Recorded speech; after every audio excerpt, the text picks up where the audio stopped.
Welcome once again to Along the Rio Grande, and today we're going to be visiting with Mr. Austin Hoover. He's the director of the Rio Grande Historical Collections at New Mexico State University in Las Cruces.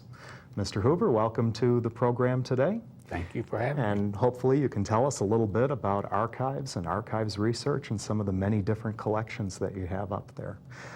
Maybe we can start by explaining what an archives or a historical collection is. Well, an archives is not only a place, that is a building, it's the contents of the place. And we're usually talking about records and private papers which were created during the normal course of doing business within one's life or business, and which contain information or materials that for long-term value, things that should not be pitched. And I would imagine that there's a variety of different types of information that are in those papers. What kinds of things would we keep in an archives? Well, we would keep operating files, for instance, maybe one's personal correspondence, diaries. We often think of diaries and memoirs and reminiscences. But we also keep photographs, videotapes, audio tapes, maps, charts. Generally, although archives may have published materials in them, generally these are unpublished and not widely distributed, more or less unique. Is there a focus to the Rio Grande collections? Is there a definition of what types of materials you collect? Yes, we're a land grant institution at New Mexico State University, so it wouldn't surprise anyone that we focus on topics of interest to a land grant institution.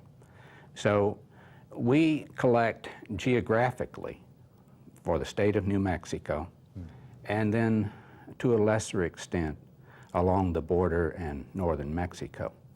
The kinds of topics we're interested in are pioneer life, for instance, agricultural related topics like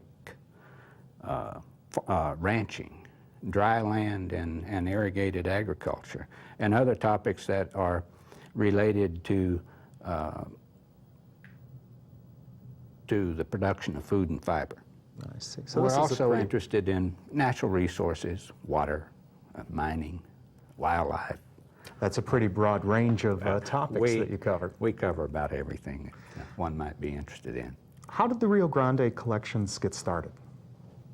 Well, that's an interesting story in itself. The university had a registrar who collected materials on the service of Aggies during World War II. And later, the library and the museum collected a few small collections. But it wasn't until Gerald Thomas came as president in 1970 that this program was actually begun. He worked with Hugh Milton, who was an ex-president of the institution and an undersecretary of the Army, Monroe Billington, and James Dyke to put the program together. And that's how it got us started. And the early focus of the collections, I imagine, was a little bit narrower than what we have today? Actually, I would say it was a little broader. The earliest focus was anything along the Rio Grande. Well, that takes in all of Texas. We realized right away that we couldn't handle all of that, so we narrowed it to New Mexico. And what's your background? How did you get involved with New Mexico State? How did you get involved in this archives collection? Well, I had several years of experience with the Texas State Library and the Colorado State Library, and then when this opportunity came to work for New Mexico State University as their manuscripts curator, I jumped at the chance. This was in 1974. And manuscripts is one aspect of the archives? That's right. Was this something that you helped organize initially? Was this one of the very early parts of the archives? Manuscripts is a term for private historical papers. It's also a term used for literary materials as well. So I was using it in that way. And along with building some of these collections, you've also worked with a number of historical societies over the years? Well, yes. The Doña Ana County Historical Society, of course, being local, was very, very helpful to us in the beginning. Still is very helpful to us. And we've had a strong and continuing relationship with the Historical Society of New Mexico as well. And I understand that you've been an officer in those organizations from time to yes. time and done a variety of Well, different projects. Keep my finger in it so that our interest can be made known. Terrific. Let's talk a little bit about manuscripts, personal papers. What do we learn from these things? What's the purpose of collecting someone's personal papers? Well, we're anxious to have materials which contain information that might, in a historical context, which might be useful for research. And we can find not only factual information in these papers and records, but we can find attitudinal information as well. And these things are not collected only for historians. A scientist might be interested in knowing what the condition of the range was at a certain point in time. And not only would that scientist be interested in a textual description, but would probably like to see as many photographs of the range as he or she could lay his hands on. So a lot of things that might appear to be anecdotal or incidental might have a real important scientific value to them as well. And one might want to be careful and to verify this information or to validate it by another means, as historians do. Sure. You have a number of papers from prominent New Mexico politicians.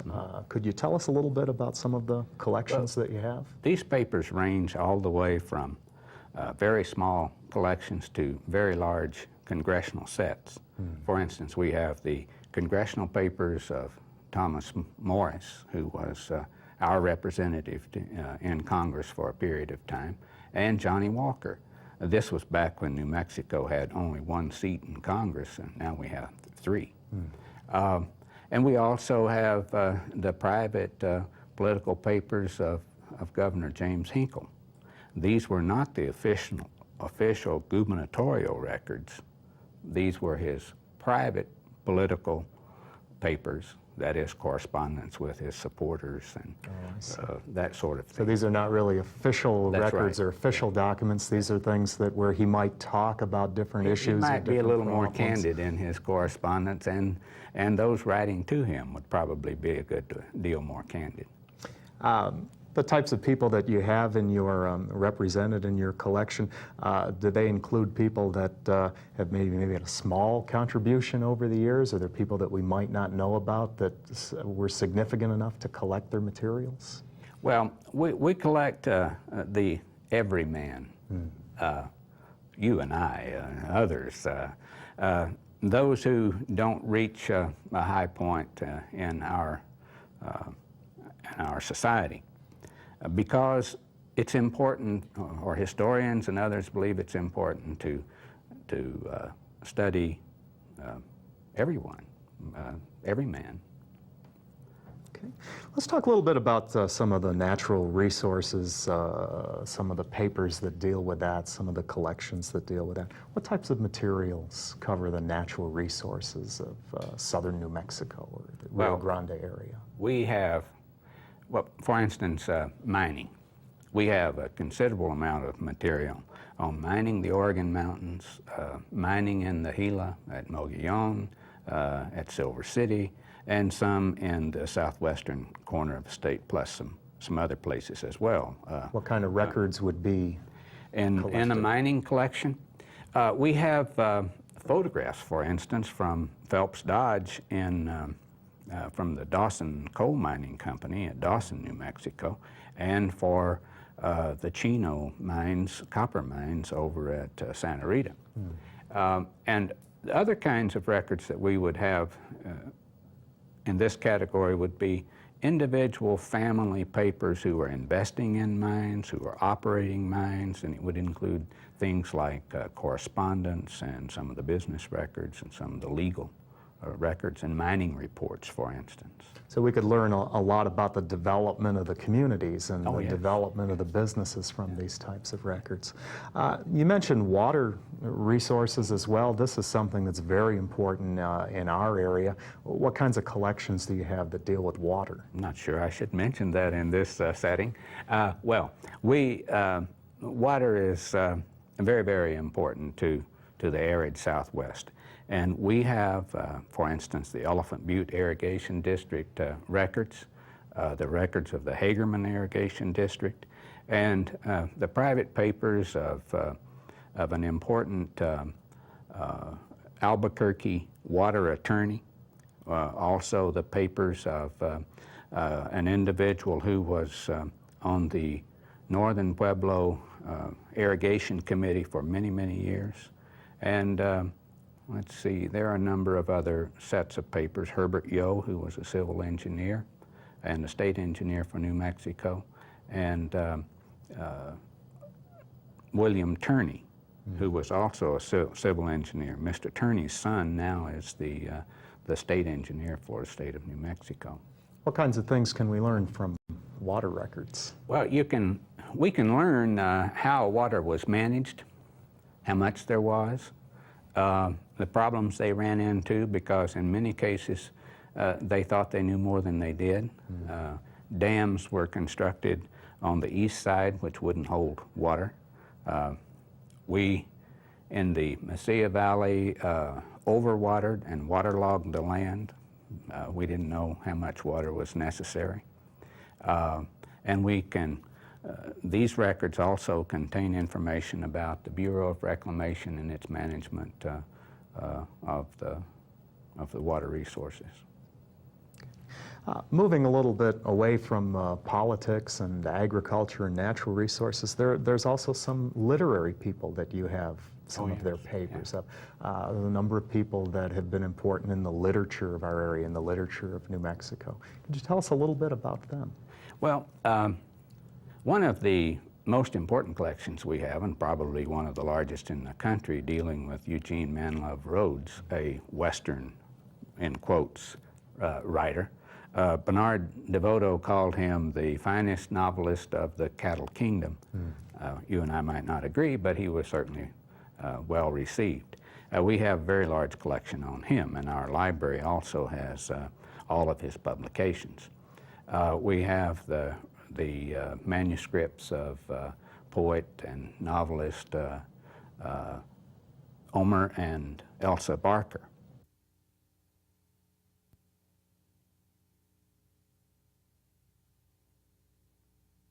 Some other records, other literary records like Witter Benner, and we have, in addition to literary records, we have a good deal of material related to small presses. We have the Lightning Tree Press records from Santa Fe, Jack Rittenhouse's Stagecoach Press records, and the records of the Cinco Puntos Press from El Paso. So there's a lot of interesting material there that deals with yes, some of the writers and authors from this part of the country. Terrific. Let's talk a little bit about something that might be of more interest to people in the El Paso area, the Durango Archives microfilming project. This is something that has brought a lot of new information to researchers' attention, and because of the missions in our area particularly, there's a lot of focus on that. How did they get started, and what types of materials are they working with? Well, this is very interesting. Mary Taylor, who was doing research on the history of the Mesilla Valley, and in particular a priest named Ortiz, Ramon Ortiz. And she made some contacts in Durango where she knew some of the records should be. So having found these, and she was able to look at them, and she said, "You guys really ought to film this." Well, we're interested. And we visited with the Chancellor of the Archdiocese of Durango. The Archbishop gave us his permission, and then we spent several years trying to put the money together. To make a long story short, we filmed about 750 or 775 reels of material from that archives. And you might say, well, why are you interested here? Because New Mexico and the Paso del Norte area reported to Durango during the Spanish colonial and Mexican periods. And it wasn't until the 1850s until that, after the Mexican War, and during the 1850s when the church changed its organization. And what kinds of things do we find in those archives? What kinds of information have people turned up? Just about everything. The priests were the literate individuals in the community, and they wrote frequently to their colleagues and their superiors and discussed almost every kind of subject. But there are also censuses, there are property records, and there are reports there by the bishops when they visited this region. There's a considerable amount of information there on Paso del Norte and the surrounding missions, and for northern New Mexico and the pueblos. Of course, during the early times, the area in between was not very well populated, so there isn't much information. And you're microfilming these, and then the microfilm is at the university, and the originals are kept still down in Durango, correct? That's right, that's right.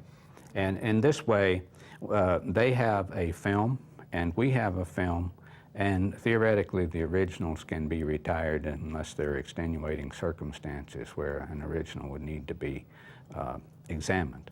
We expanded that program a little bit and filmed some material from the notarial archives there and from the state archives as well.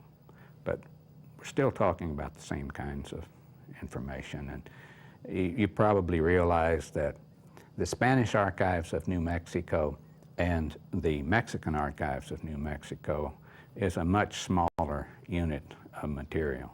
It simply, there wasn't a lot which survived in Santa Fe.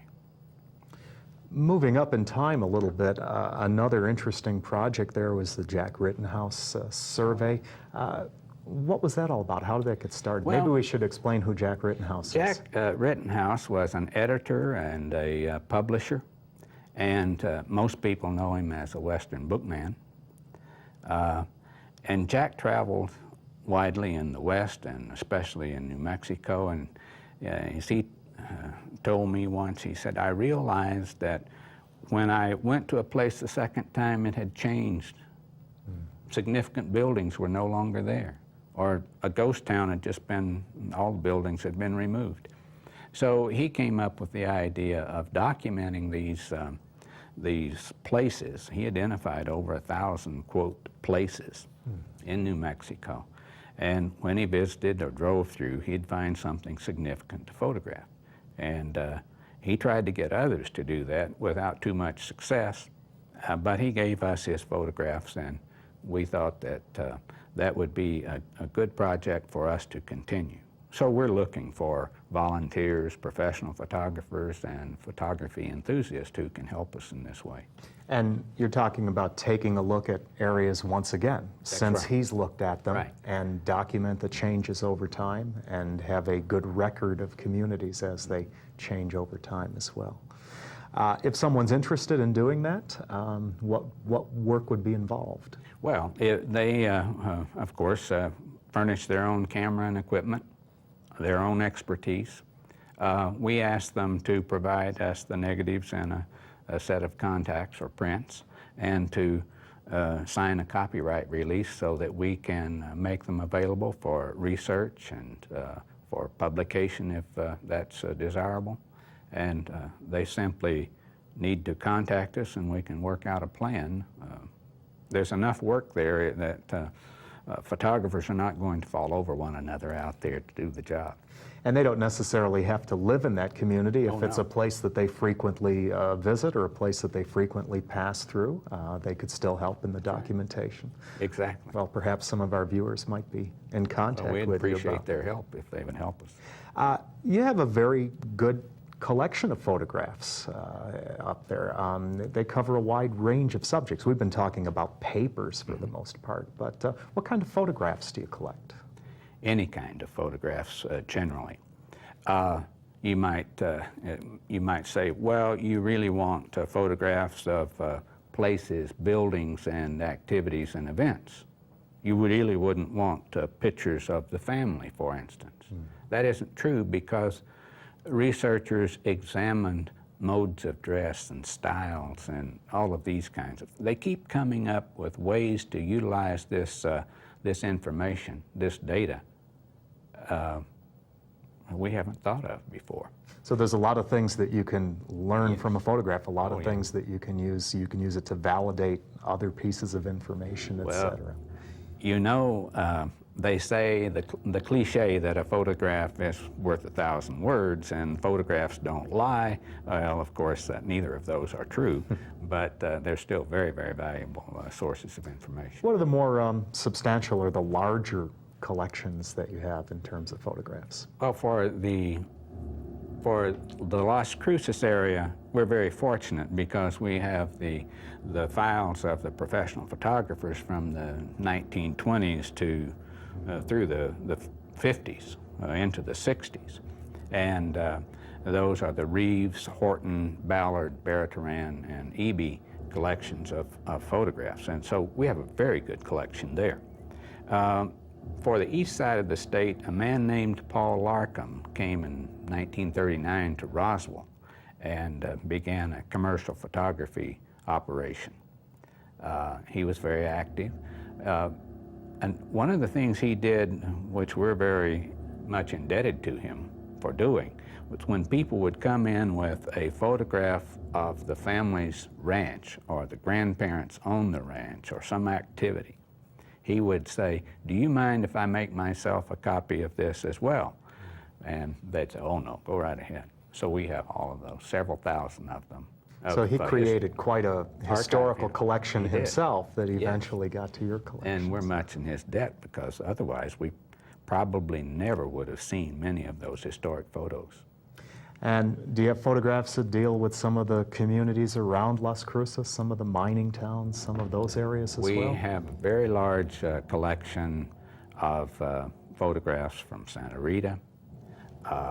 We have many, many photographs of water up and down and activities up and down the Rio Grande. The Sacramento Mountains is an area of which has been well documented by a man named G.E. Miller, who was an itinerant photographer up there for many, many years to the turn of the century. We're doing pretty well on photographs, but we want to do better. We want more. What kinds of things do you need to do to maintain these collections? They require special care, I assume? Well, storage conditions are critical. A modest level of humidity, something in the 20s to the 30 to 35% is good. Temperatures of 70 degrees or less, and no dust, no vermin, and no ultraviolet light. And this holds true for all kinds of documents, be they paper or photographs or whatever.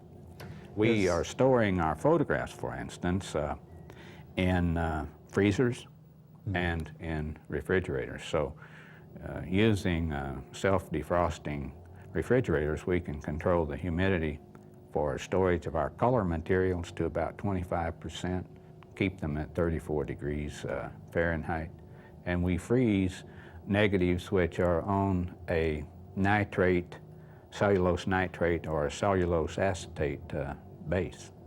These are fairly fugitive materials.